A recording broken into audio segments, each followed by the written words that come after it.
আমার হাজব্যান্ডের সঙ্গে আমার রিলেশন করে বিয়ে হয়েছে। শ্বশুরবাড়ির লোকজন আমাকে অনেক বেশি ভালোবাসে, অনেক কেয়ার করে। আমার হাজব্যান্ডের সঙ্গেও আমার খুবই ভালো সম্পর্ক। আমাদের বিয়ের 4 বছর হয়ে গিয়েছে। 1 বছর পর থেকেই সবাই আমাকে বাচ্চা নেওয়ার জন্য অনেক বেশি প্রেশার দিত। আমার আর আমার হাজব্যান্ডের প্ল্যান ছিল একটু দেরিতে বাচ্চা নিব।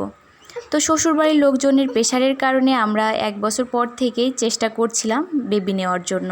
আমাদের সব কিছু ঠিকঠাকই ছিল, তারপরেও কেন জানি আমি কনসিভ করছিলাম না। শ্বশুরবাড়ির লোকজন হঠাৎ করে দেখি আমার সঙ্গে খুবই খারাপ ব্যবহার করছে। আমি যেখানে যাই সেখান থেকে তারা সরে যায়, আমাকে যেন কেমন একটা অসহ্য মনে করতো তারা। জামাইও হঠাৎ করে আমার সঙ্গে অনেক বেশি খারাপ ব্যবহার করা শুরু করলো।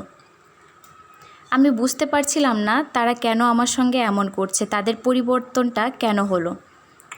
এই করতে করতে আমাদের বিয়ের 3.5 বছর হয়ে যায়।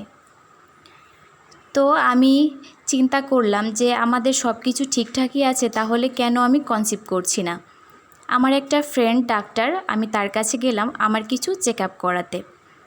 আমি চেক আপ করানোর পরে সেই ফ্রেন্ড আমাকে বলল, তোমার সব কিছু তো ঠিকঠাকই আছে, তোমার হাজব্যান্ডকে একদিন নিয়ে এসো, তাকে আমি কিছু টেস্ট দিব, সেই টেস্টগুলো করার পরে আসলে বুঝতে পারবো যে সমস্যাটা তোমার নাকি তোমার হাজব্যান্ডের। আমি এই রিপোর্টগুলো নিয়ে শ্বশুরবাড়িতে চলে আসলাম। শাশুড়ি মাকে আমি সব কথা খুলে বললাম এবং রিপোর্টগুলোও দেখালাম।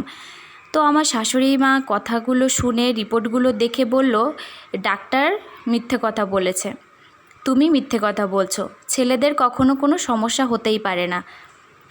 তো আমি তার অনেক কথাই শুনলাম, তাকে আমি কোনোভাবেই বোঝাতে পারলাম না ছেলে মেয়ে সকলেরই সমস্যা হতে পারে। তার কথা শুনে আমি ঘরে চলে আসলাম। যখন হাজব্যান্ড বাসায় আসলো তাকে আমি সব কথা খুলে বললাম, সেও শাশুড়ি মায়ের মতো একই কথাই বলল। সে কোনোভাবে ডাক্তারের কাছে যেতে রাজি হলো না। তো এই করতে করতেই বিয়ের 4 বছর হয়ে গেল। হঠাৎ করে একদিন দেখি বউয়ের সাজে একটা মেয়ে আমাদের বাড়িতে হাজির, সাথে আমার হাজব্যান্ড। আমি তো দেখে পুরোটাই অবাক হয়ে গেলাম, আর আমার বুঝতে বাকি রইল না যে আমার হাজব্যান্ড আরেকটা বিয়ে করে বউ নিয়ে এসেছে।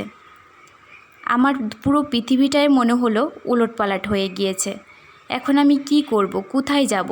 বাবার বাড়ি গেলাম কিছুদিনের জন্য বেড়াতে, সেখানে যেও আমার ভালো লাগতো না, শ্বশুরবাড়ি চলে আসলাম। শ্বশুরবাড়ি আসার পরে হাজব্যান্ড আমার সঙ্গে ঠিক করে কথা বলতো না। তো এই করতে করতে তাদের বিয়েরও 1 বছর হয়ে গেল, দ্বিতীয় বউও কনসিভ করেনি। আমি জানতাম সে কেন কনসিভ করেনি। তো হাজব্যান্ড বাধ্য হয়ে সে ডাক্তারের কাছে গেল, তার কিছু চেক আপ করালো। চেক আপ করানোর পরে জানলো যে আসলে সমস্যাটা তার। এটাই কিন্তু আমাদের সমাজের কিছু বাস্তব চিত্র। এটা ছিল সম্পূর্ণ একটা গল্প। আমার গল্পটি যদি আপনাদের ভালো লেগে থাকে অবশ্যই একটা লাইক, কমেন্ট, শেয়ার করে দিতে ভুলবেন না। সকলকে অসংখ্য ধন্যবাদ। আল্লাহ হাফেজ।